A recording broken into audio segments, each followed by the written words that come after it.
নমস্কার, আমি দীপালি আর আপনারা এই মুহূর্তে দেখতে শুরু করেছেন লিটল স্টার 465 নিউজ। শত্রু কখনোই বন্ধু হয় না। ভারতের বন্ধু বন্ধু বলে চিৎকার করে গলা ফাটানো ট্রাম্প এখন নিজের আসল চেহারা সামনে আনছেন। ভারতের ওপর 25% ট্যাক্স বাড়ানো, ভারতের অর্থ ব্যবস্থাকে মৃত অবস্থা বলে কটাক্ষ করা, এই সব কিছু থেকে বোঝা যায় যে সব বন্ধু বন্ধু নয়। কিন্তু ভারত কখনোই ভয় পায় না।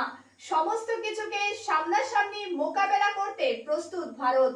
শেয়াল যতই রাজার পোশাক পরুক না কেন, রাজা তো সিংহই হয়। ডোনাল্ড ট্রাম্পকে ভারতের প্রধানমন্ত্রী নরেন্দ্র মোদী খুব ভালোভাবেই এটা বুঝিয়ে দিয়েছেন। ভারত এখন বিশ্বের তৃতীয় বৃহত্তম অর্থনীতি, ধীরে ধীরে আরো উন্নতির পথে হাঁটছে। তবে ডোনাল্ড ট্রাম্প এমনটা কিভাবে বলতে পারেন? তবে কি ভারতের প্রধানমন্ত্রী নরেন্দ্র মোদীর কাছে ক্রেডিট না পেয়ে ডোনাল্ড ট্রাম্প এমনটা বলছেন? আসলে অপারেশন সিন্দুর চলাকালীন ডোনাল্ড ট্রাম্প বারবার দাবি করেছিলেন যে তিনি এই যুদ্ধ বন্ধ করিয়েছেন।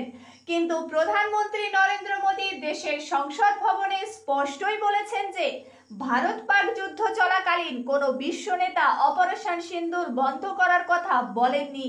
ডোনাল্ড ট্রাম্প ভারতের ওপর এটি আরোপ লাগিয়ে 25% ট্যাক্স বসিয়েছে যে ভারত রাশিয়ার সাথে ইরানের সাথে সম্পর্ক রাখছে। ভারত এবং রাশিয়ার অর্থনীতি নিয়েও অপমানজনক কথা বলেছেন তিনি। পুরো দুনিয়ার সাক্ষী ঠিক কেমন করে ডোনাল্ড ট্রাম্প ভারতের ওপর চাপ সৃষ্টি করছে। কিন্তু এখন সমস্ত মানুষের মনে একটাই প্রশ্ন, এসব কি আচমকাই হয়েছে? ট্রাম্প 14 জুলাই হুমকি দিয়েছিলেন যে রাশিয়া এবং ইউক্রেনের মধ্যে একটি বড় শান্তি চুক্তি না হলে রাশিয়া থেকে তেল কেনা দেশগুলির ওপর আমেরিকা 100% শুল্ক আরোপ করবে। আর এরপরই Indian oil corporation IOC, Bharat petroleum corporation BPCL, Hindustan petroleum corporation HPCL এবং ম্যাঙ্গালোরের রিফাইনারি পেট্রোকেমিক্যাল লিমিটেড এমআরপিএল গত এক সপ্তাহ ধরে রাশিয়ার থেকে তেল কেনার জন্য কোনো নতুন চুক্তি করেননি। সরকারি কোম্পানিগুলি বিকল্প হিসাবে মধ্যপ্রাচ্য এবং পশ্চিম আফ্রিকার তেলের গ্রেড বেছে নিয়েছে। এর মধ্যে উল্লেখযোগ্য হলো আবুধাবির মুরবান অপরিশোধিত তেল।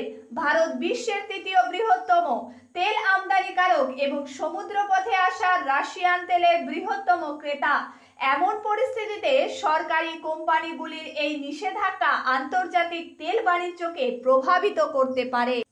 এখন চোখ রাখবো এমন একটি বিষয়ের ওপর যেটি শুনলে আপনার চোখ কপালে উঠবে। ডোনাল্ড ট্রাম্প যদি ভারতের ওপর 25% বেশি শুল্ক আরোপ করে, তবে ভারতের বেশ কয়েকটি জিনিসের দাম অনেকটাই বৃদ্ধি পাবে। পেট্রোলের ও ডিজেলের দাম বাড়তে পারে, প্রতি লিটারে 5 থেকে 10 টাকা পর্যন্ত বাড়তে পারে দাম। দ্বিতীয়ত, ভারতের চাকরির বাজারে সমস্যা হতে পারে। টেক্সটাইল ক্ষেত্রে কাজ করা লক্ষ লক্ষ মানুষের চাকরির সমস্যা হতে পারে। এর ফলে ভারতের অর্থ ব্যবস্থা কমজোর হওয়ার সম্ভাবনা রয়েছে। সূত্রের খবর, 61 থেকে 72 হাজার কোটি টাকার ক্ষতি হতে পারে। জিডিপির ওপরও এর প্রভাব পড়তে পারে। ডোনাল্ড ট্রাম্পের তো যা করার তাই করেছে। এবার সমগ্র বিশ্ব ভারতের দিকে তাকিয়ে। আমেরিকা এতদিন পর্যন্ত যে যে দেশে ট্যাক্স লাগিয়েছে, উল্টে সেই সমস্ত দেশও আমেরিকার ওপর ট্যাক্স লাগিয়েছে। ভারতও সেই পথেই হয়তো হাঁটবে, কারণ আমেরিকা ভারত থেকে ডাল, বাদাম, আখরোট এগুলি নেয়। ফলে ভারতেরও এগুলির ওপর ট্যাক্স বাড়ানো উচিত। ভারত ও আমেরিকার মধ্যে শুল্ক নিয়ে চলমান বিরোধে ইরানই প্রথম দেশ যারা ভারতকে জোরদারভাবে সমর্থন করেছে।